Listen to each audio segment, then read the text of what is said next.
अस्सलाम वालेकुम जी। वालेकुम सलाम। आप लोगों को मेरी आवाज़ आ रही? आ रही है सर। अच्छा, गुड हो गया। मैं पहले अपना छोटा सा इंट्रोडक्शन करा दूंगा, फिर चाहूँगा कि मैं आप लोगों को भी जान जाऊँ कि मेरी सुनने वाली ऑडियंस कौन कौन है। तो सेशन हमारा है why do startups fail. Startups या एंटरप्रेन्योरशिप या नए कारोबार या नए आइडिया लेके जो बच्चे आते हैं, जब मैं ये सेशन करने लगा था तो मैं समझा कि वही नए बच्चे होंगे जिनको कारोबार की ट्रेनिंग देनी है या बताना है। तो जब मैंने लिस्ट ऑफ पार्टिसिपेंट्स देखी तो मुझे पता लगा कि माशाल्लाह से मुझसे भी काबिल लोग, सीनियर लोग मुख्तलिफ सरकारी इदारों से अच्छी पोजीशंस पे हैं। तो ये ज़्यादा बेहतर हो गया क्योंकि हमने ही और आप लोगों ने ही उन बच्चों की आगे तरबियत करनी है। मेरा छोटा सा इंट्रोडक्शन ये है कि मैं 92 में पाकिस्तान से बाहर चला गया था और मेरे 30 इयर्स के तकरीबन 25 इयर्स जो है वो पाकिस्तान से बाहर गुजरे, working with different multinational companies. और अगर इस पे हाँ पॉइंटर है, ठीक है। 92 से अगर मैं शुरू करूं तो फर्स्ट मेरी कंपनी थी 7 Seas कंप्यूटर्स। ये दुबई बेस्ड थी और इस पे मैंने dealer, account manager, distribution manager काम शुरू किया। तकरीबन 5-6 साल के बाद एक मल्टीनेशनल कंपनी है, आप लोगों ने अपने दफ्तरों में एप्सन प्रिंटर्स लगे हुए देखे होंगे, ये वो मैन्युफैक्चरर है, जैपनीज मैन्युफैक्चरर। मैं इनके पास मैंने काम किया। यहाँ मैं जीसीसी कंट्रीज की सेल्स देखता था, सो रीजनल सेल्स मैनेजर था जीसीसी कंट्रीज का। उसके बाद 2003 के एंड में मुझे अपनी ड्रीम जॉब ऑफर हुई, country sales manager Pakistan and Afghanistan for Acer computer, जो मैन्युफैक्चरर हैं लैपटॉप्स एंड पीसीज के। तो उसमें ये था कि बेस्ड इन पाकिस्तान, फैमिली को मैंने यहाँ शिफ्ट कर दिया। मैं हर महीने अप एंड डाउन करता था और पाकिस्तान और अफगानिस्तान मार्केट की सेल्स मार्केटिंग देखता था एसर प्रोडक्ट्स की। देन जो वर्ल्ड्स बिगेस्ट नेम है आईटी में वो है आईबीएम का जो पीसी डिवीजन है लेनोवो, उन्होंने मुझे सेम पोजीशन ऑफर की, कंट्री हेड पाकिस्तान और अफगानिस्तान। इनको मैंने ज्वाइन किया। 1.5 साल इनके पास काम करने के बाद मैंने ये रियलाइज़ किया कि अब जो कुछ मल्टीनेशनल कंपनी से सीख लिया, अब उसको आगे लेके जाना है। तो फिर मैंने वहीं अजमान में एक यूके बेस्ड इंस्टीट्यूट था जो स्टूडेंट्स को एमबीए ऑफर करते थे, यूके की डिग्री। तो वहाँ मैंने टीचिंग शुरू कर दी as a trainer, as a head of training department, as an HR manager and as a teacher. 3 मेरी वहाँ रिस्पॉन्सिबिलिटीज। फिर 2016 के एंड में मैंने ये रियलाइज़ किया कि बस अब गोरों के साथ जो हो गया, अब अपने पाकिस्तान में जाना है और जो कुछ सीखा है वो आगे सिखाना है। पाकिस्तान आ गया मैं, वापस गया इस्लामाबाद बैरियर टाउन में, यहीं सेटल हुआ और यहाँ से मैंने डिफरेंट प्रोजेक्ट्स किए, छोटी छोटी कंपनीज की। तो मेरा जो अब करियर का जो अगर आप उसको निचोड़ के हैं तो वो है organisational development and PPD, which is personal and professional development.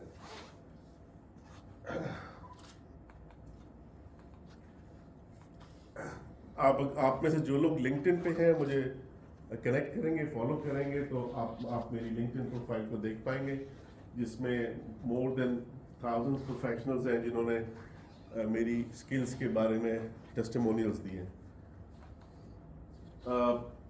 In multinational companies पे काम करने का ये फ़ायदा हुआ कि मुफ्त में दुनिया देख ली।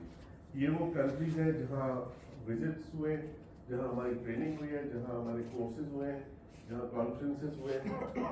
ये वो कंट्रीज हैं जिसमें जर्मनी, फ्रांस, पोर्चुगल, ऑस्ट्रिया, चेक Republic, Turkey, England, Kenya, Sri Lanka, Bangladesh, Vietnam, Qatar, Bahrain, Oman, Kuwait, Saudi Arabia, तमाम एरियाज में ये कंपनीज हमें लेके गई।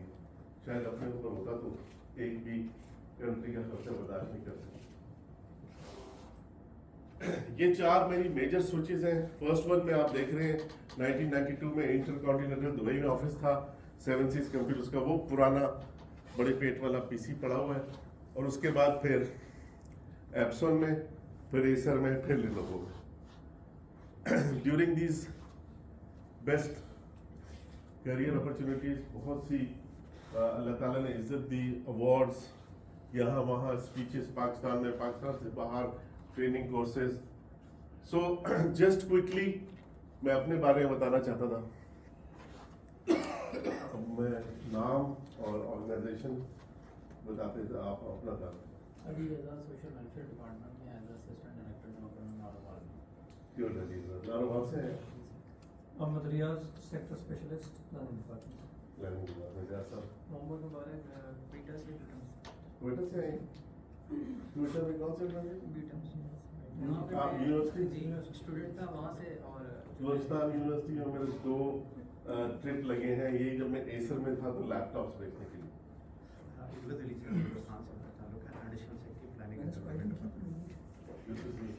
निशान Lodhi lecturer in university of technology मुश्किल Aslan Ahmad agriculture basis marketing wing Lahore.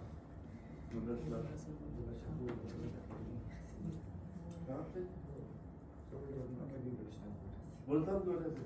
तमाम agriculture officer agriculture department okay. Bashir Iqbal social welfare officer Gujrat से। गुजरात से।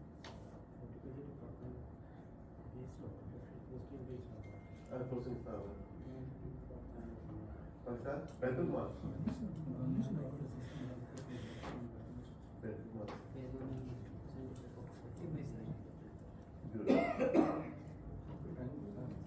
जी जी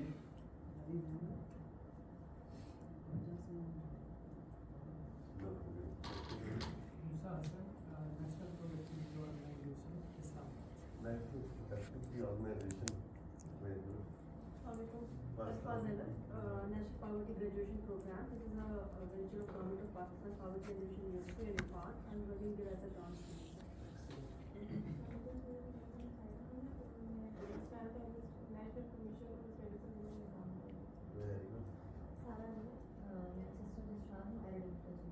एरिड से वो मरी रोड पे जो है, एरिड में भी मेरा सेशन था, मगर कोविड के दौरान फिर वो पोस्टपोन हुआ और फिर दोबारा हो नहीं सका। फिर ऑनलाइन करने की कोशिश की, मगर आपके आईटी वाले नहीं सपोर्ट कर पाए। वो साल मरी।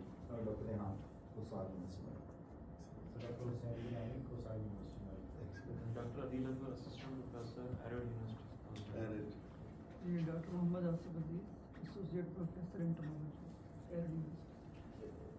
Professor in entomology. एंटोमोलॉजी। मेरे तो बाउंसर है। Management sciences department Arid. Arid. Mohammed Wasim from Qaeda University. Excellent. Mohammad Azhar Khan from Balochistan, Quetta. Currently working in account section, Balochistan Rural Development. माशाल्लाह कोयटा से बड़ी रिप्रेजेंटेशन है। Very good to see that. अच्छा जी, entrepreneurship में यानी कि कारोबार करने के लिए जो बच्चे आते हैं, वो भी हम भी ज़्यादातर हम सक्सेस स्टोरीज को फोकस करते हैं। अगर आप किसी से बात करेंगे वो कहेगा कि देखो इसने सेवर वाले ने कितनी तरक्की की है, कहाँ से उठा था कहाँ से चला है। इसी तरह के वो नाम आपको दिए जाएंगे कि उनको देखें। मेरी अपनी दानिश में, मेरी हम्बल ओपिनियन में, अगर किसी ने कारोबार करना है तो instead of success stories we should more study the failure stories. तो अब फेलियर में वैसे तो आप रीजंस करने जाएं तो 5 रीजंस भी बताए गए हैं मुख्तलिफ जगह पे, 21 रीजन भी बताए गए हैं, 40 रीजन भी बताए गए हैं। सो मैंने कुछ सोचा है कि ज़्यादा लंबा सेशन ना करें, 10 मेजर रीजंस पे हम बात करते हैं जिसकी वजह से एक वेंचर जो स्टार्ट करता है कोई भी बच्चा वो फेल हो जाता है। तो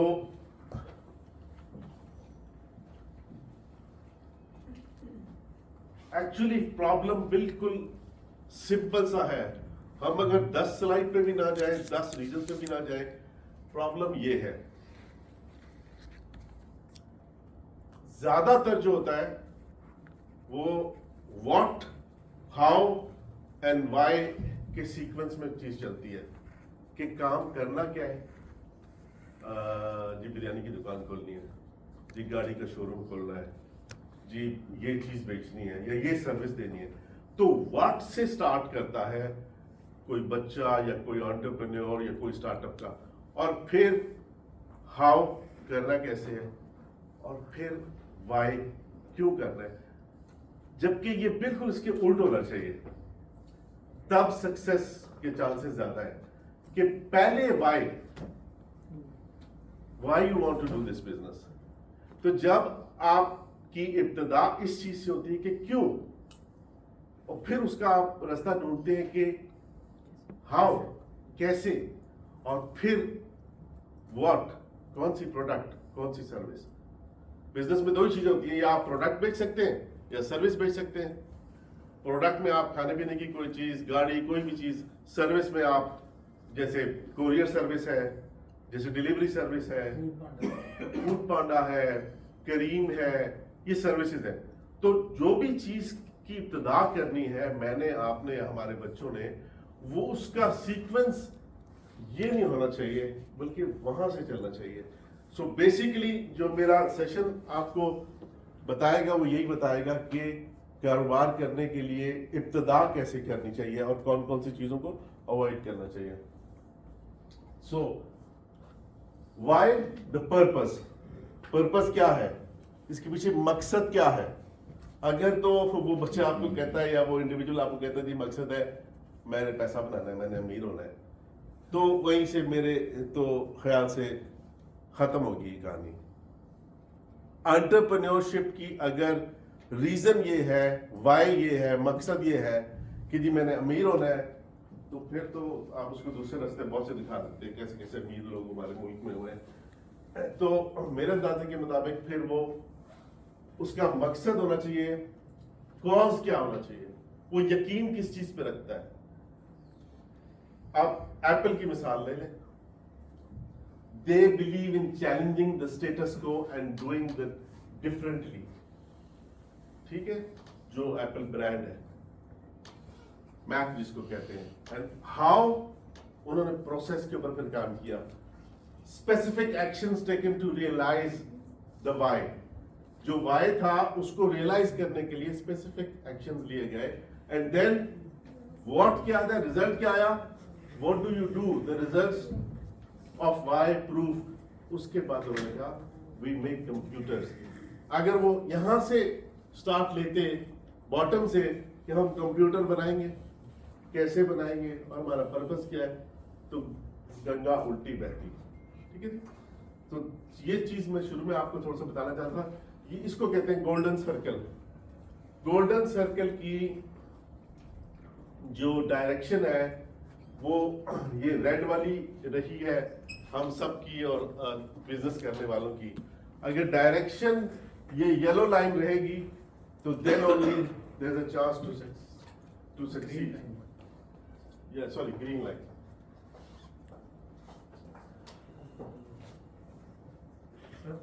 जी सर, ये क्वेश्चन है कि सर बिजनेस के लिए तो लोग जिस तरह आप कहते हैं कि पैसा कमाने के लिए तो एंटरप्रेन्योर या मोस्टली तो हम लोग यही सोच रहे होते हैं पाकिस्तान में स्पेसिफिक। तो मतलब है इस चीज़ को किस तरह मतलब है तो इस चीज को देखें, मैं तो अपने तजुर्बे की बुनियाद पे आपको बता सकता हूँ कि जब आप के बिजनेस करने की ख्वाहिश के अंदर फलाह का आंसर भी ऐड हो जाएगा ना, then only you will be called an ethical businessman। वरना तो खाली पैसा बनाने के लिए तो फिर कोई एथिक्स नहीं है ना, फिर कोई लिमिट नहीं है, फिर कोई पाबंदी नहीं है, फिर कोई रिस्ट्रिक्शंस नहीं है। कैसे देखे हमने आपके सामने, मेरे सामने, मैं भी इसी मुल्क से, आप भी इसी मुल्क से, नाम लेने की लिस्ट बनाने की जरूरत तो है नहीं, लेकिन ऐसे भी हैं जिन्होंने उसको पर्पस को लिया। मैं आपको नाम उनके लेके देता हूँ कि इस वक्त दुनिया में एंटरप्रेन्योरशिप में नंबर 1 नंबर अगर मेरे लिहाज से कोई है तो वो डॉक्टर अमजद साकिब है। कौन कौन जानता है उसको? कोई जानता है? अखुवत के जो चेयरमैन है। मीन्स आप बात ये कि अल्टीमेट चीज वो आपको मिल तो जाएगी, लेकिन डायरेक्शन ये वाली होनी चाहिए। डायरेक्शन में आपके पर्पस के अंदर ये चीज होनी चाहिए। डायरेक्शन में भी बेशक कुछ ना हो, लेकिन आपके यहाँ से वो चीज आनी चाहिए, आपके यहाँ से आनी चाहिए कि यार पैसा ही मैंने बनाना है, तो मैं नाम ही लेना चाहता हूँ, वो भी बना रहे हैं। लेकिन जब आप अपने कारोबार में फलाह का आंसर भी ऐड कर लेते हैं, तो देन ओनली मेरी हम्बल ओपिनियन में, मेरी नाकिस राय में, फिर आप एक्चुअली अल्लाह की मखलूक के लिए कुछ कर रहे हैं और साथ साथ अपना भी किचन चला रहे हैं। सो नंबर 1 रीजन, हमने कहा था हम 10 रीजंस देखेंगे जिनकी वजह से कारोबार फेल होते हैं। नंबर 1 रीजन है your product does not have a market. ठीक है जी, आप फर्ज करें कि एक गांव है, ठीक है, या रूरल एरिया है, मैं वहां पे जाके पिज्जा एंड पास्ता का बिजनेस खोल देता हूं, तो चलेगा? नहीं चलेगा। चल भी सकता है, लेकिन मोर सक्सेस वहां उसकी नहीं होगी, बिकॉज उसका वहां पे बायर कम है, उसको अंडरस्टैंड करने वाला कम है। तो मार्केट रिसर्च यहाँ इस मेन रीजन के लिए, और इस रीजन में 42% वेंचर्स की फेलियर का ये रीजन है। 42% जो रीजन है वो ये है कि प्रोडक्ट या सर्विस जो आप देना चाह रहे हैं उसके ऊपर आपने मार्केट रिसर्च ही नहीं की कि कस्टमर बेस कैसा है, वहां पे एरिया कैसा है, उनको चाहिए नहीं चाहिए वो प्रोडक्ट। तो मेन नंबर 1 रीजन पे हम पहुंचे, ठीक है। एक्चुअली ये है क्या, मार्केट एंड प्रोडक्ट रिसर्च। तो ये फर्स्ट रीजन है। अक्सर यही देखा गया है कि वो पैसे थे उनके पास, उनकी कोई प्रॉपर्टी बिकी, कोई 2-3 करोड़ आए और उन्होंने एक अच्छी लोकेशन देखी, कोई प्रोडक्ट अच्छी किसी की डिस्ट्रीब्यूशन मिली या कोई सर्विस की मिली, और खोल दो जी, जरा लश पश बना दो, चल जाएगा। मार्केट को रिसर्च किया ही नहीं कि वहां पे वो चाहिए नहीं चाहिए। ठीक है, मैं आप क्वेश्चंस कर सकते हैं बीच में भी और नोट भी कर सकते हैं, मैं आपके क्वेश्चंस लूंगा। Number 2, your resources ran dry. इसकी भी 29% इसकी ये रीजंस में आता है और इसकी वजह आती है कि फेल होते हैं। रिसोर्सेज क्या होते हैं? लिक्विडिटी होती है, कैश होता है कि आपने 20 लाख से शुरू किया, 40 लाख से शुरू किया, 1 करोड़ से शुरू किया, and then time and money are not infinite. पैसा भी खत्म हो जाता है, टाइम तो चला ही जाता है, पैसा तो फिर भी दोबारा आ जाता है, वो टाइम दोबारा नहीं आता। तो ये दोनों अनलिमिटेड नहीं है आपके पास दोनों की लिमिटेशन है। पैसा भी जो आपने लगाना है और टाइम भी जो आपने स्टार्ट में देना है अपने कारोबार को कामयाब होने के लिए, उनकी लिमिट है। तो अगर आपने इसके ऊपर काम नहीं किया है कि जी मुझे कितने महीने स्टेबल होने में लगेंगे, कितने महीने मुझे किक ऑफ में लगेंगे, कितने महीने मुझे स्ट्रेटेजाइज में लगेंगे, कितने प्लानिंग में लगेंगे, कितने महीने मुझे टीम बिल्ड करने में लगेंगे, कितने महीने मुझे प्रोडक्ट को मार्केट करने में लगेंगे, और इस दौरान शुरू में ही जो पैसा था उससे गाड़ियां भी ले ली, अच्छा ऑफिस भी बना लिया, अच्छे मोबाइल फोन, अच्छी लैपटॉप भी ले ली, और जब तक वो टाइम करीब पहुंचा पता लगा कि अब मोर इन्वेस्ट करना है अपने प्रोडक्ट में या अपने सिस्टम में, तो पता लगा कि जो है ना कोई रिसर्च की रिजल्ट है या ये जो परसेंटेज एग्जैक्ट आ गया हमारे पास, इसका सोर्स रिसर्च के रिजल्ट्स ठीक है जी। सो टाइम एंड मनी इनकी लिमिट है। Number 3, you are not working with the right people. है जी, you are not right. Exactly, you are not the right team. इसमें क्या होता है कि जी जो फाउंडर्स होते हैं ना, को फाउंडर्स, एक ले लिया, दूसरा ले लिया, जिसके पास पैसा था उसको मेन पोजीशन दे दी, जिसके पास अकल थी उसको भी दे दी, 2-3 ले लिए, दोस्त थे बचपन के जी इसलिए हम को फाइनल हो गए, फैमिली मेंबर्स थे, बाप भी हो गया, बेटा भी हो गया, बहू भी हो गया, हम को मेंबर्स हो गए। वेंचर लॉन्च कर दिया, बाद में जाके पता चला कि नहीं जी, राइट पीपल नहीं है। अब राइट पीपल कैसे हो सकते हैं? Hiring brilliant people won't get you anywhere if they can't work well together. उनमें से अच्छे अच्छे इंडिविजुअल भी होते हैं, लेकिन टीम वर्क का एक्सपीरियंस नहीं होता, विल नहीं होती, उनके अंदर वो मादा नहीं होता, वो सोलो फ्लाइट के आदी होते हैं, वो टीम के साथ काम नहीं कर सकते। और आपके जितना भी आपके पास रिसोर्सेज हो, जितनी भी अच्छी प्रोडक्ट हो, आपकी टीम नहीं ठीक, आप नहीं फ्लाई कर सकते। So build a team with complementary skills and perspective. Complementary skills and perspective क्या होते हैं? टीम फाउंडर ने एक जो मैनेजमेंट में अच्छा है, एक जो आईटी में अच्छा है, एक जो सेल्स एंड मार्केटिंग में अच्छा है, चार हो तो फिर और डिपार्टमेंट्स हैं, एक जो एचआर में अच्छा है। सो फाउंडर लेते वक्त आप भी और बच्चों को ये गाइड करें कि आपने एक कारोबार शुरू किया, आपके शुरू में उसको 2 या 3 लोग चलाएंगे, उन 2 या 3 लोगों को चलाने के लिए इन चीज़ों को गौर करें। ये नहीं कि अब अंकल आए और पुत्र तुम कारोबार शुरू किया, ये मेरे बेटे को साथ लगा, अब अंकल तो इंसान नहीं हो सकता, उसको साथ लगा लिया, पता लगा 5-6 महीने में उसने भैया बोली की बुरी डुबोली। तो बहुत इंपॉर्टेंट रीजन है, क्योंकि टीम आपको जिताती है। हमने देख ही लिया।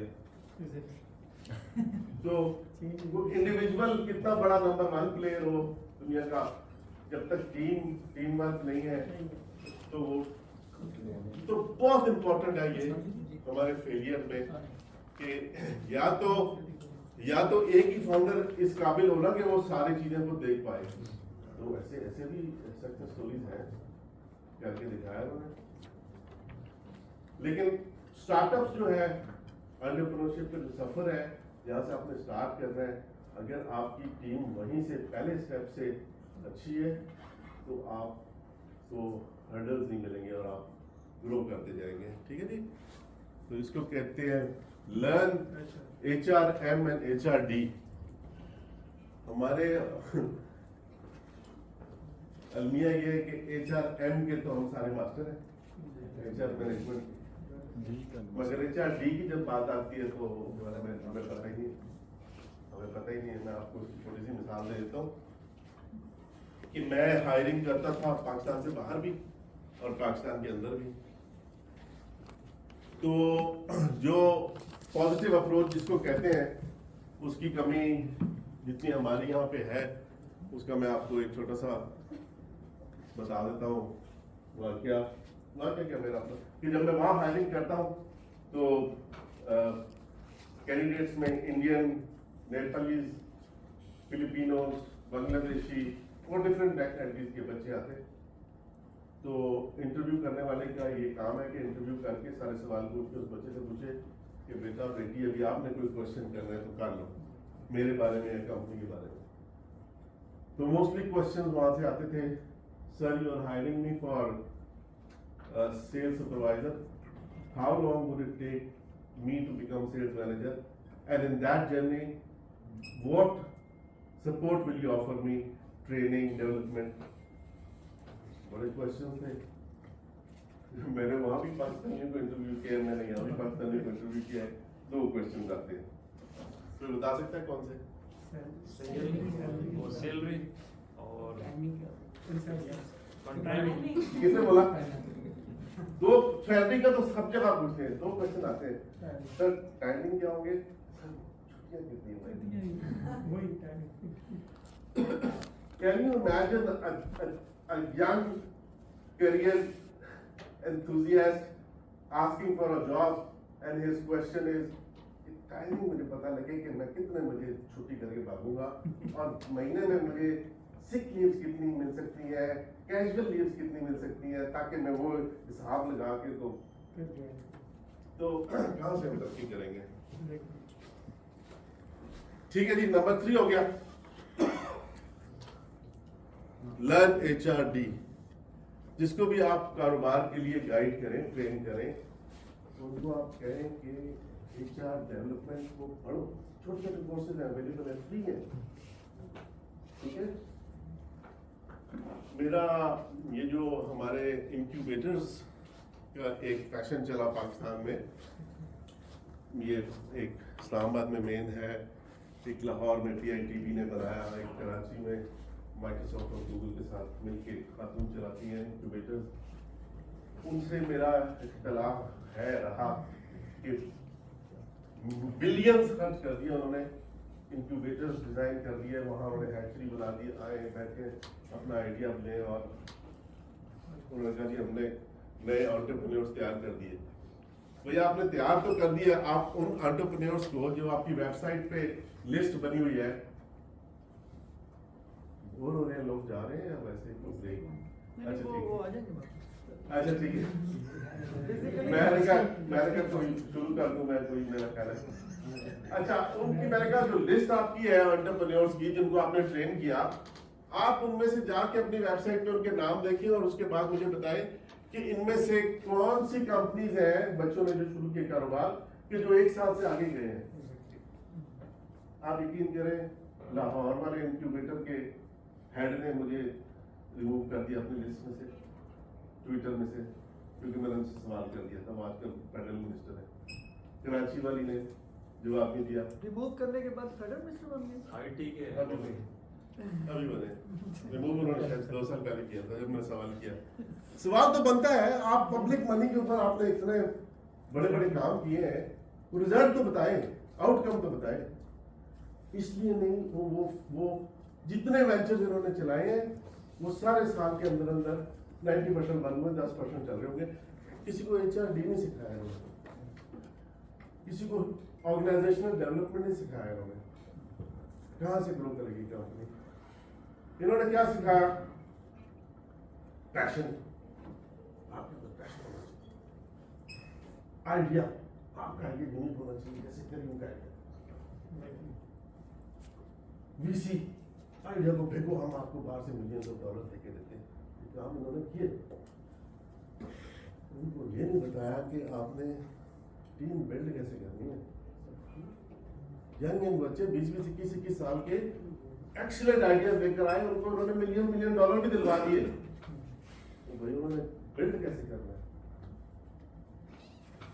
एनीवे, मेरा मकसद किसी को पॉइंट नहीं करना था, लेकिन मैंने आपको अपना एक तजुर्बा बता दिया।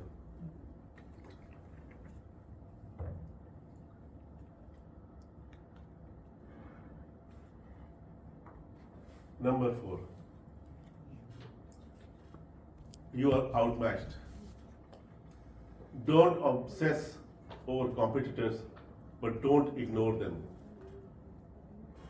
जो कंपटीशन होता है उसको भी स्टडी करना। जब मार्केट आपने पहले स्टडी की, अपना कस्टमर स्टडी किया, लेकिन आपकी जो प्रोडक्ट आप बेच रहे हैं, कोई भी प्रोडक्ट है, खाने पीने की है या कॉस्मेटिक्स है या कुछ भी है, उसकी अगर आपके जो कंपटीशन में लोग हैं, आपके एरिया में, आपकी सिटी में, आपकी कंट्री में, अगर उनको नहीं आपने स्टडी किया हुआ, उनकी आपको प्राइसिंग स्ट्रेटेजी नहीं पता, उनकी आपको प्रोडक्ट की फीचर्स नहीं पता, तो आप आउटमैच हो जाएंगे बहुत जल्दी। तो ये रीज़न भी बहुत इंपॉर्टेंट है और इसकी वजह से भी फेल हो जाते हैं। अपनी हम उसमें चल रहे होते हैं, जी मेरी तो ज़बरदस्त प्रोडक्ट है, मेरे ज़बरदस्त फीडबैक है, ज़बरदस्त कस्टमर है, हम राइट लेफ्ट अपने कंपटीशन को बिल्कुल स्टडी नहीं, कंटिन्यूसली स्टडी करना है कंपटीशन को, तब जाके आप सक्सेसफुल हो सकते हैं। और सक्सेसफुल एक बार होने के बाद दोबारा भी गिर सकते हैं अगर आपने इग्नोर किया अपने कंपटीशन को। यदि कुछ भी नहीं होता, हो जाता है, और ऐसे रातों रात कंपटीशन आपको रोनता हुआ आपका कस्टमर बेस ले जाता है। ठीक है, तो basically identifying your competitors and evaluating their strategies कि वो कर क्या रही हैं। इसके लिए अक्सर बड़ी कंपनी बड़ा पैसा खर्च करके वो इंटेलिजेंस कंपनीज को देती हैं, या पता करो ये एक्सेल कंप्यूटर्स को इतना सक्सेसफुल हो गया पाकिस्तान में, हम क्यों नहीं हो रहे। They spend millions of dollars just to find out कि कैसे, व्हाई। तो उनकी स्ट्रेटजीज को जो छोटे मोटे हम हमारे कारोबार है इधर के, उनको तो पता करने के लिए आप भी खुद भी एक दिन कस्टमर बन के चले जाएं साथ वाली दुकान में, आपको पता लग जाएगा कि आपकी क्या जो है ना शॉर्टफॉल है। Mystery shop. Mystery shoppers, mystery shoppers तो बाय द वे बड़ी कंपनी है, बड़ा पैसा देती हैं आपको। मिस्ट्री शॉपर हायर कर लेती हैं, आपसे काम कराती हैं और सारी इंफॉर्मेशन वो कस्टमर को देती हैं। ये भी एक कारोबार है, एंटरप्रेन्योरशिप का एक चीज़ है जो पाकिस्तान में एक तो कस्टमर समझते नहीं इतना, वरना ये बहुत अच्छा काम है मिस्ट्री शॉपर्स कंपनीज करती हैं।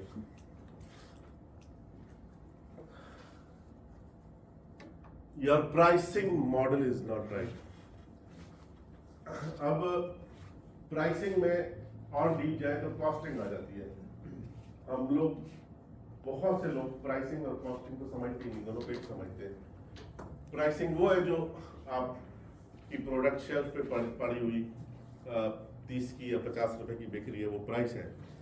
कॉस्टिंग वो है जो इसके पीछे सारी स्ट्रेटेजी है, right from the production to transportation, operation, overheads, सारे करके ऐड करके इस शेल्फ पे जब आती है तो वो ये सारी कॉस्टिंग वाला जो है ये एक बहुत बड़ी साइंस है। कॉस्टिंग की अगर साइंस नहीं किसी ने समझी, जो कि समझना इतना मुश्किल नहीं है, मैंने कहा आज तो सारे रिसोर्सेज आपको नेट पे मिल जाते हैं कि कॉस्टिंग करनी कैसे है, कौन कौन से फैक्टर्स आपने कंटिन्यूसली चेंज करने हैं। जैसे अभी इस वक्त हमारी फ्यूल की प्राइस कंटिन्यूसली ऊपर नीचे हो रही है। आज कुछ काम हुआ नहीं सर, तो पिछले 2 पैसे नहीं सर, नहीं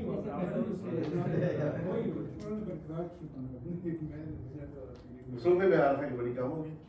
मेरा 2 महीने पहले 2-3 दफा बढ़ी तो कोई 68 टोटल बढ़ा, फिर 2 दफा कम हुई तो कोई 42 या 41।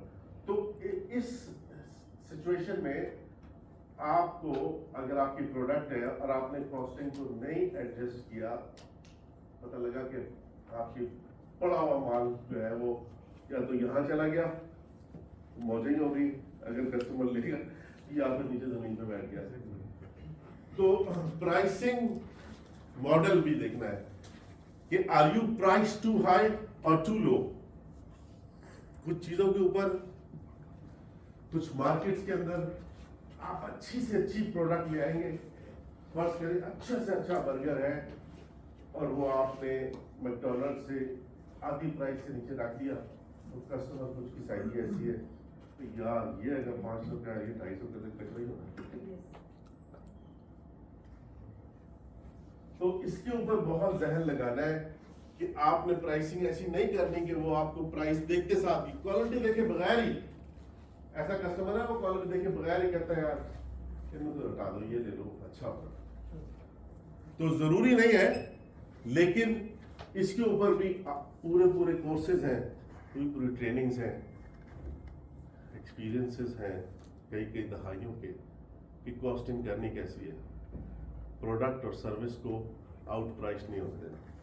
सर इसमें हम कस्टमर ओरिएंटेशन या मार्केट ओरिएंटेशन ही है ये चीज़ कि हम किस मार्केट में अपने प्रोडक्ट लॉन्च कर रहे हैं, प्राइसिंग उसी हिसाब से सेट होगी। बिल्कुल ऐसा ही है, हमारा पहला पॉइंट यही था। मार्केट रिसर्च अगर आपको पता है, अपने कस्टमर को आप जानते हैं कि वो कैसा है, ये आपको पता होना चाहिए। अगर कोई ये कहता है कि मैं कस्टमर को कैसे जान सकता हूँ, तो आप फिर बिजनेस भी नहीं कर सकते। आपको कस्टमर को जानना है। आजकल सोशल मीडिया है, सोशल मीडिया से आपको जानना है, आपको उस एरिया में कस्टमर की बाइंग ट्रेंड्स देखने हैं। बहुत ज्यादा रिसर्च चाहिए इसमें शुरू करने से पहले। मैं तो समझता हूँ 1 साल की रिसर्च भी कम है किसी कारोबार को किसी एरिया, मोहल्ले, सिटी में शुरू करने से पहले। ठीक है। So costing and pricing, 2 different things. So costing is a science. One needs to develop, learn, take training, take experience. What if we use value-based pricing, costing-based ना करें, value-based करें? या वैल्यू बेस्ड ही करनी है इवेंचुअली आपको, मगर customer को वो वैल्यू अंडरस्टैंड कराने में आप क्या मीन्स इस्तेमाल करते हैं। जब कस्टमर आता है, आपसे बात करता है, that is the time you can exchange views and you can give him features of your product, but अगर कस्टमर ने ऑनलाइन लेनी है, देख के लेनी है, या उसने अपना ड्राइवर भेज के उठाना है, and you have very less chance to explain your value, फिर आपको प्राइसिंग मार्केट से देख के लगानी है। Value based pricing is the best thing to do. और कस्टमर वही, उसको अगर आप बजाय उसके स्पेक्स बताने के फीचर्स बताएं कि अगर इस गाड़ी में ABS ब्रेक है तो ABS ब्रेक का फ़ायदा क्या होना है, ये फीचर है। ब्रेक ABS ब्रेक स्पेक्स है, ABS ब्रेक से फ़ायदा क्या होना है, ये फीचर है। तो इस फीचर को एक्सप्लेन करने में अगर आपका कस्टमर आपके सामने है, बैठा है, 1-to-1 डिस्कशन हो रही है, तो then nothing like it, you can convince him. Sir I think so ये वैल्यू बेस्ड जो प्राइसिंग है ना, ये मैटर नहीं करती, आपकी जो मार्केट ओरिएंटेशन है वो मेन फैक्टर है। क्योंकि देखिए प्रोडक्ट तो सेम है, अगर एक शूज़ आप ले रहे हैं तो वो इंडियोर ने भी वही बनाना है, बोर्जा ने भी वही बनाना है, मतलब ये है कि उसमें जो क्वांटिटी या आपकी जो चीज़ें यूज़ हो रही है वो तो सेम दोनों में यूज़ हो रही हैं, लेकिन अब उनकी मार्केट है कि वो किस मार्केट में जाके उसको सेल करना चाह रहे हैं। कैसे सेल करना चाह रहा है, बिल्कुल, किस मार्केट में जा रहा है, कैसे जा रहा है, वैल्यू प्रोपोजिशन क्या दे रहा है, प्रोडक्ट पोजीशनिंग कैसी कर रहा है। तो ये सारी चीजें हैं, आपकी बात बिल्कुल ठीक है कि मार्केट ओरिएंटेशन, मार्केट रिसर्च, उसको पता होना चाहिए कि मैं जो शूज लेके जा रहा हूँ वहाँ उसकी सेल है भी नहीं है। इस पे मुझे याद आ गया एक बहुत पुराना वाकया, शूज के बारे में जो बड़ी मशहूर एक कहानी है, सुनिए किसी ने, पैसिमिस्टिक। तो यू आर राइट, तो सारी चीजें इसमें हैं जो हम लेके चल रहे हैं, ठीक।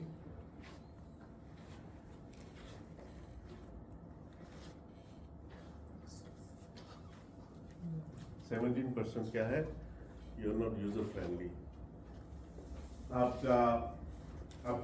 आपकी प्रोडक्ट, आपकी सर्विस, आपकी दुकान, आपका सेटअप, जहाँ पे आपके कस्टमर ने आना है, चाहे वो वेबसाइट है, चाहे वो फिजिकल शॉप है, वहाँ पे आपके प्रोडक्ट का एक्सेस, प्रोडक्ट की नॉलेज, या आपकी जो टीम है जो सामने बैठी है जिसने कस्टमर को कन्विंस करना है, ये सब कस्टमर के लिए अक्सर हमने देखा है कि जाते हैं तो शेल्फ पीछे लगे हैं, आगे ऐसे डेस्क पड़ी है, सीट वाले बैठे हैं।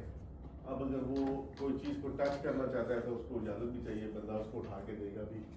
ये यूज़र फ्रेंडलीनेस हो गई आपकी फिजिकल शॉप की। वेबसाइट की, ऑनलाइन स्टोर की यूज़र फ्रेंडलीनेस ये है कि वो इतना क्लटर्ड होता है उसके ऊपर आपका मटेरियल कि वो वेबसाइट से जान छुड़ाता है, यार छोड़ो, फोन करके मांगो क्या चीज़ चाहिए। तो आपका जो बेसिक स्ट्रक्चर है वेबसाइट का, आपके ऑनलाइन शॉप का, आपकी फिजिकल शॉप का, आपका एक्सप्लेन करने वाला, फीचर्स बताने वाला, वहाँ पे कस्टमर को एक अटेंशन चाहिए, एक फोकस चाहिए, एक उसको एक फ्रेंडली एटमॉस्फेयर मिलना चाहिए। अगर वो डिफिकल्ट फील करेगा वो फौरन वहाँ से निकलेगा, दूसरी दुकान में घुस जाए। So one of the reason,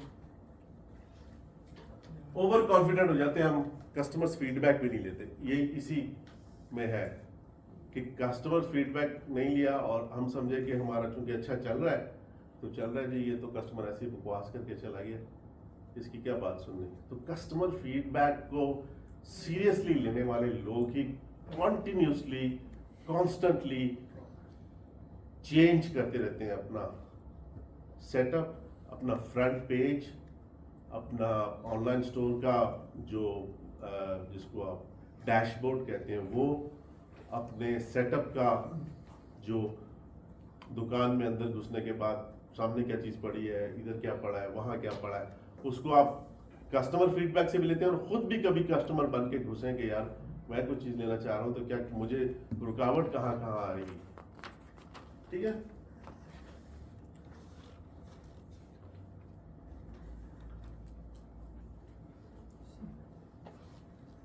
business plan,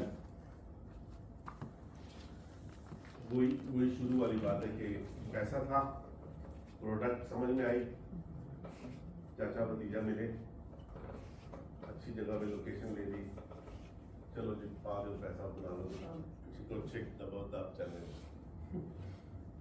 business plan क्या है, साल में हमने कहाँ पहुंचना है, अगले 3 महीने में कहाँ पहुंचना है, 6 महीने बाद क्या मजीद इन्वेस्टमेंट की जरूरत है, टीम कैसे बनानी है, कोई बिजनेस प्लान के बगैर चलते हैं हम सब पाकिस्तान में।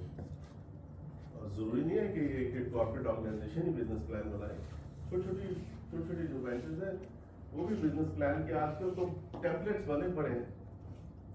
आप सर्च करें, मैंने बिरयानी की दुकान पर भी बिजनेस प्लान वो आपको दे देगा, AI है वो दे देगा आपको, उसमें अपने ठीक है कुछ चीज़ें हमारी मार्केट से रिलेटेड होंगी कुछ नहीं होंगी, उसके हिसाब से आप चेंज करें। और बिजनेस प्लान जरूर राइट करना बच्चों को बताएं सिखाएं।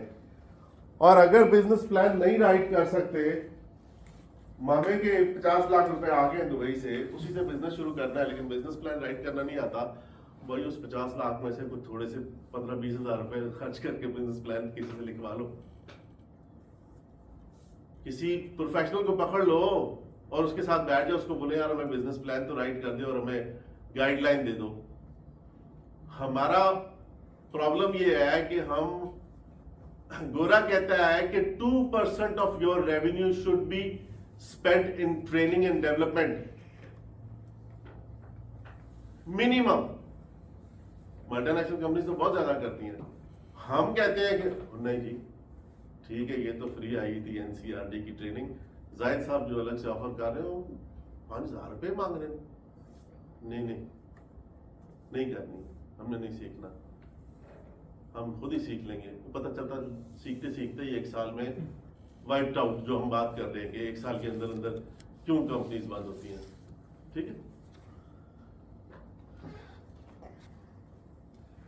जैसे हमारा अपना बिजनेस हेल्थ, अपना फिजिकल हेल्थ चेक होना चाहिए साल में 1 दफा डॉक्टर के पास कि यार कंप्लीट टेस्ट हो जाए, ब्लड शुगर टेस्ट हो जाए, हाइपरटेंशन टेस्ट हो जाए, कोई प्रॉब्लम तो नहीं है। इसी तरह आपके बिजनेस का भी साल में 1 दफा हेल्थ चेक होता है, बड़ी कंपनियां कराती हैं, छोटी कंपनी को भी करा लेना चाहिए। वेरी सिंपल होता है, उसके अंदर आपकी साल की स्टेटमेंट, उसको आपके साथ बैठ के रिव्यू करना, क्या कमाया, क्या लूज किया, क्या ग्रो किया, किस चीज में नीचे गए, किस चीज में प्लस गए, अगले साल क्या करना है, दैट्स अबाउट इट। तो हेल्थ चेक अपने बिजनेस का साल में 1 दफा सजेस्ट करें, खुद भी अगर बिजनेस है तो उसका करें, किसी को कारोबार सिखा रहे हैं, कोई लेक्चर दे रहे हैं, कोई ट्रेनिंग दे रहे हैं, उनको बताएं कि बेटा शुरू कर दिया, अभी हर साल इसका हेल्थ चेक करवाओ, बिजनेस हेल्थ चेक, कि आप कहाँ स्टैंड कर रहे हैं। साल के शुरू में आपके फिगर क्या थे, 1 क्वार्टर 3 महीने के बाद क्या थे, 6 महीने के बाद फिगर क्या थे, साल के बाद क्या हुआ, अगर आप 4 साल गुजार चुके हैं तो क्या कमाया, क्या डुबोया।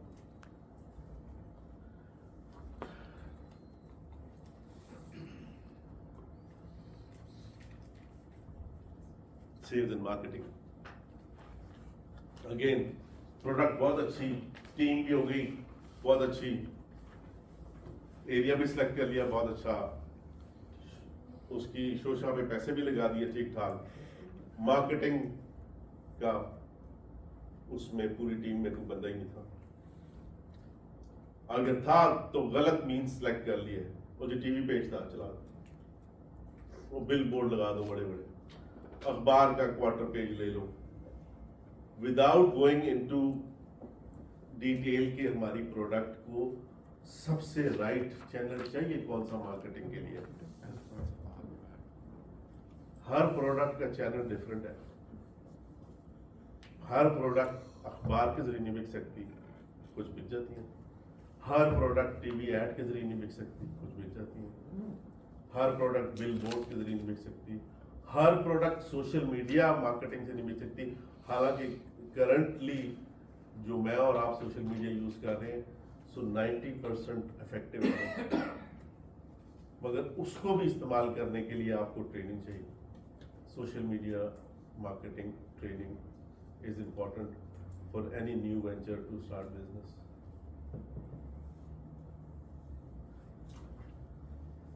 So a great product is meaningless if nobody knows about it.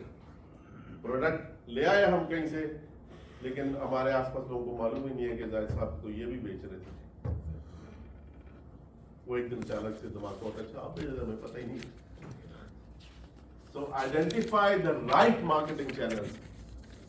ये बहुत इंपॉर्टेंट है। तो हम पहुंच गए नंबर 8 तक। नंबर 9 इसकी 14% इंपॉर्टेंस है। आपका जो विजन है, you need a clear vision to achieve your goals, but don't put on blinders and pursue that vision full steam ahead without asking your customer feedback. अक्सर लोग कस्टमर फीडबैक से गुरेज करते हैं, भागते हैं कि यार ये वो तो कस्टमर तो हर होता ही ऐसे, वो तो बात ही हमेशा कस्टमर तो पैसा खर्च किए तो हम हमारे सर पे चढ़ गए। नहीं वो चढ़ेगा, क्योंकि मैं और आप भी चढ़ते हैं जब खर्च करते हैं, तो हमारी कोई चीज़ ज़्यादा आ जाए, खराब आ जाए तो हम करते हैं और करना चाहिए। ये फीडबैक जो स्पेशली याद रखें, पॉजिटिव फीडबैक इतनी इंपॉर्टेंट नहीं होती, नेगेटिव फीडबैक बड़ी इंपॉर्टेंट होती है। हम नेगेटिव फीडबैक से भागते हैं और फौरन डिफेंसिव मोड पे चले जाते हैं। नहीं जी ये नहीं हो सकता, ये नहीं हो सकता। आप जो दूध बेच रहे हैं और वो जो दूध बेच रहा है उसमें मक्खी नहीं गिर सकती, गिर सकती है। सो गोरा कहता है an upset customer is an opportunity to grow further and it's an opportunity to make him your lifetime customer.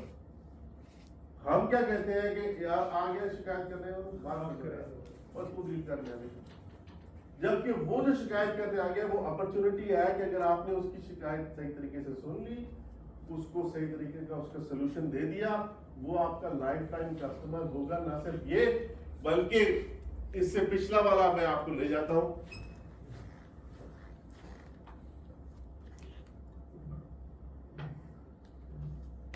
Marketing rights channel. अब आप चले जाए मेरे पर्सनल एक्सपीरियंस पे, आप अखबार, टीवी, सोशल मीडिया सब चले जाए, सबसे बेस्ट चैनल आपका कौन सा है? A satisfying customer और वर्ड ऑफ माउथ। जो कस्टमर आपके बारे में अच्छी बात करेगा वो आपका सबसे राइट मार्केटिंग चैनल है। तो अगर नेगेटिव मार्केटिंग वाला नेगेटिव कमेंट्स लेके बंदा आ गया है तो उसको अवॉइड ना करें, छोटू को ना बोले यार इसको देख ले, मैं उसको बिठाएं, उसकी पूरी बात सुने और रियलाइज अपने आप को उसके शूज में रखें कि यार अगर मैं भी होता और मेरे साथ ये हुआ होता तो फिर मैं भी इससे ज्यादा इस पर गुस्से में होता। तो उसको उसके मसला सॉल्व करेंगे, वो जाएगा, वो 10 लोगों को बताएगा और वो ही बताएगा। नॉर्मल कस्टमर जो है, जो वैसे आपसे लेकर गया, अच्छी चीज लेकर गया, उसने अच्छी पाई भी है और वो खुश भी है, वो 10 को नहीं बताएगा। लेकिन जिसका इशू आप एड्रेस करेंगे वो 10 को बताएगा कि यार मैं तो ऐसे ले गया था, उसके अंडे थे, उसमें से 6-7 अंडे खराब निकले, तो उसने उसी वक्त मुझे वो रिप्लेस करके दे दिया, बड़ा जबरदस्त दुकान है। तो वो बताएगा और वो आपका बेस्ट मार्केटिंग चैनल है। सो इसको इग्नोर करने वाले जो होते हैं, कस्टमर फीडबैक को इग्नोर करने वाले जो होते हैं, आपके विजन को इग्नोर करने वाले, आप अगर आपका विजन कस्टमर्स को सही नहीं पहुंच रहा, आपकी रेपुटेशन उसको सही नहीं पहुंच रही, तो स्लोली जो नेगेटिव रेपुटेशन, और याद रखें नेगेटिव रेपुटेशन जंगल की आग की तरह फैलती है। आपको मैं मिसाल देता हूँ, आप लोग देखते होंगे, एक पोस्ट आई है जी, फलानी बेकरी के केक में से छिपकली निकली, आपने धड़ाधड़ 10 ग्रुपों में शेयर करते नहीं करते कि पता लग जाए सबको, तो वो जंगल की आग लगती है। ठक 10 को आपने शेयर किया, वहां से 100 लोग थे हर ग्रुप में, उन्होंने आगे 10 को शेयर किया, कंपनी का सत्यानाश मार दिया गया। क्या कहते हैं, प्रोग्राम तो बढ़ गया। तो वो इसलिए आपके पास कोई नेगेटिव फीडबैक लेके आ जाए, बच्चों को बताएं जो कारोबार कर रहे हैं, वो अपॉर्चुनिटी है, उसको पॉजिटिवली लें, उसको बिठाएं, उसको एड्रेस करें, उसका प्रॉब्लम सॉल्व करें। अगर उसमें आपके 2 पैसे लग रहे तब भी सॉल्व करें। सर प्राइवेट सेक्टर में ना एक चीज़ जो है उन्होंने अपना गोल बनाया हुआ है, कस्टमर इज ऑलवेज राइट।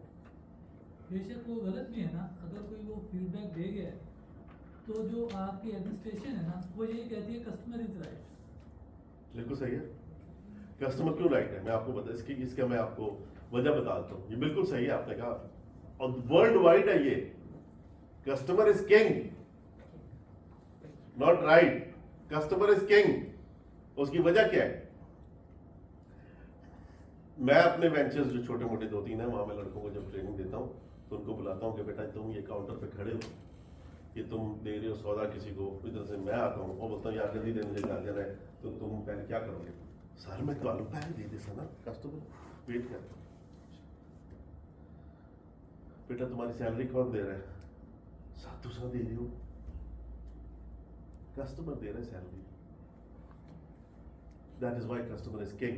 मैं नहीं दे रहा, मैं कस्टमर को सर्विस प्रोडक्ट देके प्रॉफिट कमा रहा हूं, तब मेरे स्टाफ को सैलरी मिल रही है। जिस दिन ये कॉन्सेप्ट क्लियर हो गया उस दिन कस्टमर किंग वाला कॉन्सेप्ट बैठ जाएगा हमारे जहन में।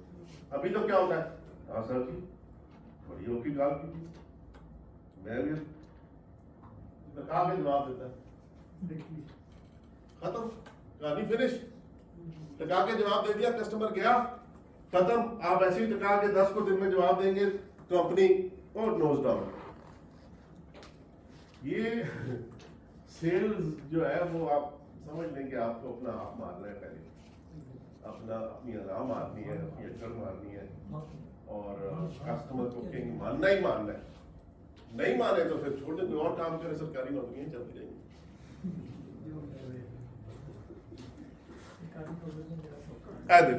सरकारी नौकरी में तो अपने आप को मारो, लॉयल्टी लानी चाहिए ना सर, तो सिर्फ मन मारो। उसमें भी ये देखें, ये है सरकारी नौकरी में भी आपको एक्चुअली 2 वर्ड है, एक है एंटरप्रेन्योरशिप, एक है इंट्राप्रेन्योरशिप।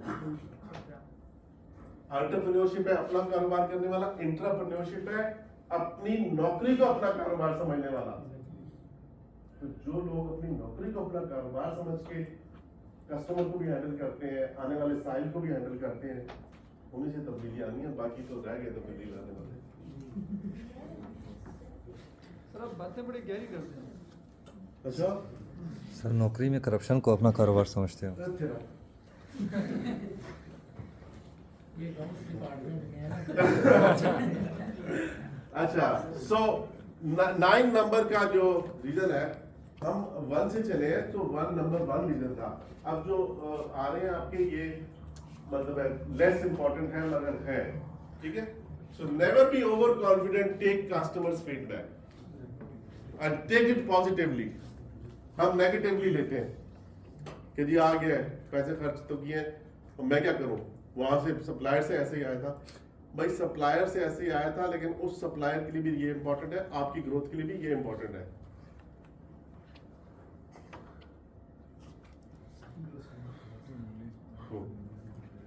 You released products at the wrong time. मैंने बर्फ का कारखाना खोला और बर्फ को मैंने लाकर दिसंबर में फेंक दिया मार्केट में। बर्फ खरीदेंगे लोग, आइस क्यूब खरीदेंगे, क्यों खरीदेंगे दिसंबर में? So seasonal products, timely service. So timing is everything. अगर आपने किसी चीज को बहुत जल्दी लॉन्च कर दिया, मेरा क्रिकेट से बड़ा गहरा ताल्लुक है, खुद भी खेला हूँ अच्छे लेवल पे। हाँ, क्या था हसन रजा, बहुत जबरदस्त बैट था वो, पाकिस्तान का दोस्त भी है मेरा।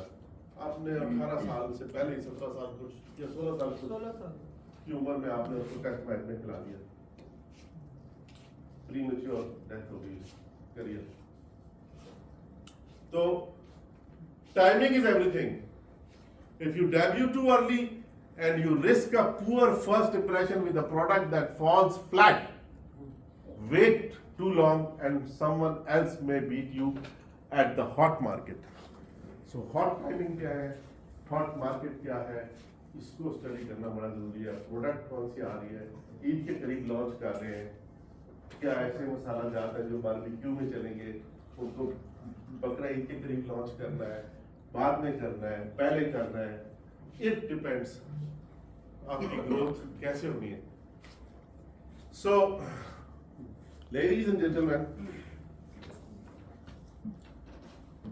timing and seasoning and timing। Season क्या है, ईद क्या है, छुट्टियों का है, गर्मी क्या है, सर्दी का है, प्रोडक्ट कामयाब होगी नहीं होगी, बड़ा ज़रूरी है। सो इन द एंड ये वो स्किल्स हैं जो एक एंटरप्रेन्योर को, मैनेजर को, उसके स्टाफ को अपने आप को सिखानी है, जिसकी ऑनलाइन कोर्सेज अवेलेबल है। किसी ट्रेनिंग इंस्टीट्यूट में दाखिला लेने की जरूरत नहीं, कितने पैसे का खर्च करो, ना रोड़ी जाओ, बल्कि ये खुद से सीखें। Integrity, team building, positivity, communication, वो अभी मैं सुन रहा था वो जो खातून करके गई, effective positive communication, listening, emotional intelligence, delegation, decision making, collaboration. Collaboration में आप सब फेल हो जाते हैं। कोलैबोरेशन ही होता है कि आप एक आपकी कंपनी है, एक दूसरी कंपनी है, और आप एक तो पार्टनरशिप समझ लें, लेकिन पार्टनरशिप से थोड़ा हट के होता है कि आपने उसकी कंपनी पैसे नहीं डाले, उसने आपने नहीं डाले, लेकिन उसके पास कोई प्रोडक्ट है, कोई सर्विस है, आप दोनों मिल के मार्केट को एड्रेस कर सकते हैं। सोनी एरिक्सन बड़ा नाम है, इसके बहुत से नाम है, लेकिन लोकली आप देखें तो फर्ज करें एक फूड पैंडा एक सर्विस है और एक बर्गर की कंपनी है, उन्होंने कोलैबोरेट किया कि यार आप हमारी सर्विसेज करेंगे, आपके नॉर्मल रेट से आप नीचे आ जाएं, हम अपने नॉर्मल रेट से नीचे आते हैं, हम दोनों आपस में मिलके इसको बढ़ाते हैं। तो कोलैबोरेशन में हम वो क्या कहते हैं उसको, फियर ऑफ होता है कि भाई पता नहीं कि कोलैबोरेट करने जाहिर साहब आ गया हमारे साथ, ये हमारा बिजनेस ले जाएंगे सारा। सही तो हाँ, अभी जो रिसेंटली हुआ ये गैस का और ये वारस का, इसको सर आप किस तरह देखेंगे? पार्टनरशिप है, मर्जिंग है, वो अलग है, वो कोलैबोरेशन नहीं है, कोई जॉइंट वेंचर, एक्विजिशन है, जॉइंट वेंचर पे एक्विजिशन है।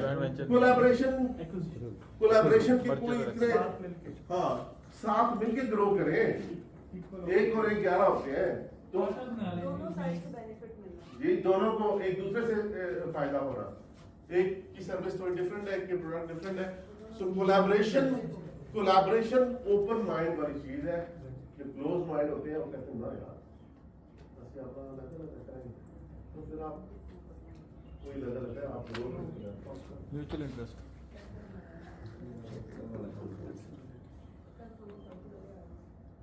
Basically it ends my presentation. मैं अभी भी आपके क्वेश्चंस ले सकता हूँ। हाँ, वो लास्ट स्लाइड उसी पहली स्लाइड की एक्चुअली जो जितना किया उसकी समरी है, मैं बता जी। डॉक्टर रेहान जी सर, वो एक तो जैसे कि डॉक्टर किलानी ने जो हमने स्टैटिस्टिक्स डिस्कस की सारी, these are basically based on research, yeah. But sir, when I was calculating the percentile, हाँ, वो परसेंटेज ऊपर निकलती है बहुत। 100 से ऊपर निकलती है लोग। मैंने आपसे कहा था कि there are studies with 5 points, there are studies with 25 points, तो मैंने आपके लिए ये 10 वो किए, वो परसेंटेज ऊपर निकले, मैंने पिक किए थे, तो उसमें परसेंटेज ऊपर नीचे जाएगी, but these are very important. इसके अलावा कोई क्वेश्चन है? सर इसमें एक और पॉइंट सर कंसीडर करना जरूरी है, तो टोटल क्वालिटी मैनेजमेंट, क्योंकि अक्सर सर बिजनेस ये होते हैं कि वो शुरू से ही जब वो क्वालिटी को शुरू में जरूर प्रेजेंट करते हैं, लेकिन जब उनका बिजनेस स्टार्टअप हो जाता है तो वो उसको डाउन कर देते हैं। बहुत इंपॉर्टेंट है, तो वो उसकी क्वालिटी कंट्रोल बहुत इंपॉर्टेंट है, ऑर्गेनाइजेशनल डेवलपमेंट में ही आता है, आपके डिफरेंट डिपार्टमेंट्स में आते हैं, बहुत इंपॉर्टेंट है, बहुत ज्यादा इंपॉर्टेंट है। आपने अच्छा पॉइंट भी दिया, थैंक यू। अपग्रेडेशन उसमें जैसा टेक्नोलॉजी के साथ यस, आप टेक्नोलॉजी अपने आप को, टेक्नोलॉजी जितनी तेजी से चेंज हो रही है उतनी तेजी से अपने आप को आप अपडेट करते रहते हैं, अपने वेंचर को, अपने सॉफ्टवेयर को, अपनी चीजों को। ब्लॉकबस्टर फेल हुई है, नेटफ्लिक्स कामयाब हो गया, सही कह रहे हैं। सर अगर आपको दोबारा मौका मिले जिंदगी में तो क्या आप बिजनेस की साइड में जाएंगे या इसी पैटर्न को फॉलो करेंगे? ये तो यार बहुत सर मारा आउट ऑफ द ब्लू लाया क्वेश्चन, मैंने कहा शायद मेरी प्रेजेंटेशन के बारे में करेगा।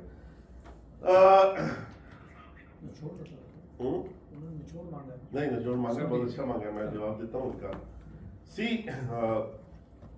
अक्सर ये होता है कि आप बचपन में अपने एजुकेशन के जो मैट्रिक एंड इंटर वाला जो वक्त होता है, हमारा जो वक्त था, मेरा ख्याल है आप तमाम से ही सीनियर हुए एक दो को छोड़ के, उस वक्त कोई गाइडलाइंस नहीं थी।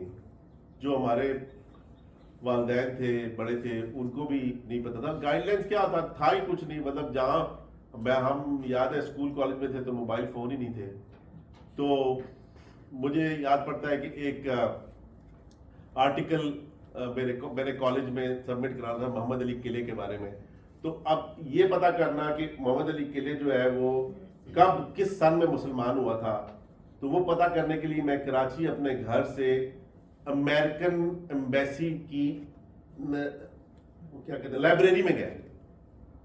वहाँ एक बुढ़ी बैठी थी पुराने कंप्यूटर पे, उसको बताया, उसने मुझे वो अखबार दिखाए। मैं वहाँ गया, पुराने अखबार अमरीकी निकाले करके कोई 1.5-2 घंटे की मेहनत के बाद उसका मुझे सन पता लगा।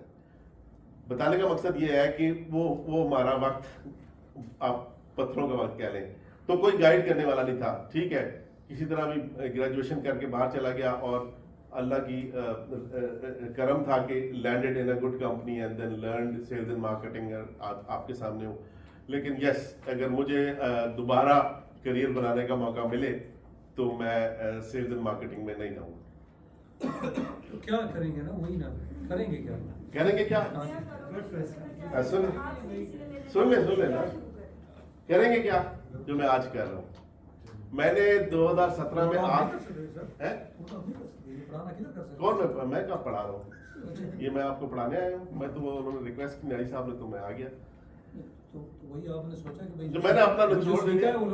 आप सुन लेना कि मैं आज अब क्या कर रहा हूँ। न्यायी साहब को मैंने काट दिया है, मैं आप लोगों को भी दे दूंगा इधर। मैंने पेंडेमिक में ये रियलाइज किया कि हम जो खुराक खा रहे हैं वो उसमें सारा पेंडेमिक का प्रॉब्लम था। कोविड का ये वो, जिसमें हम ब्रांड, बड़े बड़े ब्रांड के मैं नाम दे देता हूँ, नेस्ले खा रहे हैं बगैर देखे हुए कि उसके अंदर क्या केमिकल्स है, कोक, पेप्सी, ये वो। तो मैंने अपने घर के लिए खालिस प्रोडक्ट्स का सोर्सिंग करनी शुरू की।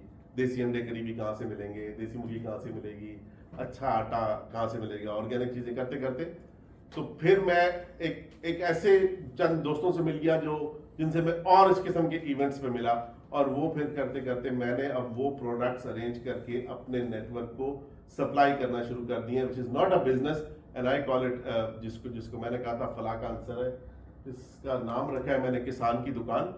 And I buy products only from growers and farmers. I do not buy from sabzi mandi, I do not buy from Raja Bazaar, जिसमें इसमें मेरा पेज है। आप लोग मुझे व्हाट्सअप करेंगे, मैं आपको ऑनलाइन स्टोर भी दे दूंगा। अपना फार्म है, मिल्क का, डेयरी फार्मिंग है। मैं खेती बाड़ी में इंटरेस्टेड हूँ, मैं काश्तकारी में इंटरेस्टेड हूँ, मैं अपने किसान की ज़िंदगी बेहतर करने के लिए काम कर रहा हूँ। इसके दो ऑब्जेक्टिव है मेरी, इस पे आपको पेज पे वीडियोस मिल जाएंगे। एक, किसान को उसकी मेहनत का सही सिला मिले। दूसरा, कंज्यूमर को, जो मैं भी हूँ, आप भी हैं, मेरी फैमिली भी है, ताज़ा प्रोडक्ट और खालिस प्रोडक्ट में। That's about it. तो ये किधर है, वो एक प्रोग्राम कर रहे हैं वैसे 24 नवंबर को इमर्जिंग ट्रेंड्स इन एग्रीकल्चर। नहीं, आज की डेट में, आज मेरे जो मेरे सप्लायर्स हैं उनमें से एक का सेशन अभी है। काशिफ आए? अच्छा, वो फ्राइडे वाले दिन है। आप लोग हैं फ्राइडे को? आप काशिफ से मिलिएगा, वो हॉर्टिकल्चरिस्ट है और वो भी हमारे इस काम में हमारे साथ बराबर का शरीक है। आप उससे भी पूछिएगा मेरे बारे में, वो भी बताएगा कि कुछ लोग हैं जो अपना सारा करियर मल्टीनेशनल कंपनीज में लगाने के बाद जहां बहुत सख्त जरूरत है वहां काम कर रहे हैं, जो कि हमारा किसान है। तो रियलिटी बेसिकली ये हम कह लें कि हमें, मतलब आपके तजुर्बे से भी, वैसे भी जो पैंडेमिक्स या ये जो चीज़ें देख रहे हैं, फूड सिक्योरिटी, क्लाइमेट इश्यूज, तो हमें we have to come back to our origins, come back करें, वेंचर्स करें, कारोबार करें, सर्विस दें, प्रोडक्ट दें, कोशिश करें कि अपने मुल्क के हालात जहाँ बिगाड़े गए और ठीक करें। प्रोग्राम जारी रखें। टाइनी एंटरप्रेन्योर का क्लेमत को हो रहा है, ये जो हमारी कार्य यहाँ पे आर्ट्स नहीं यार, मैं वो उनके रहमत करूँ कि वो जो बोलेंगे न्याजी साहब, वो क्लेमत नवंबर को मैं कर लूंगा जब आप बुलाएंगे मैं एक्चुअली मैं आपको करना चाह रहा हूँ मेरी क्या ऑर्डर लगे? लॉन्च try कर that. रही है एक स्वीट और नट मेरी तरफ से ना नहीं होंगी ऐसे टोटल काम जो है होंगे। ऑर्गेनिक उसमें स्वीट नहीं है मैं I'll be happy to तो join. आपको मेरे कार्ड्स पड़े I'll be happy to join. आप जब मुझे बेशक रब्ता करें दें। Thank you, sir. Nice of you. ठीक है Sam. मार्केटिंग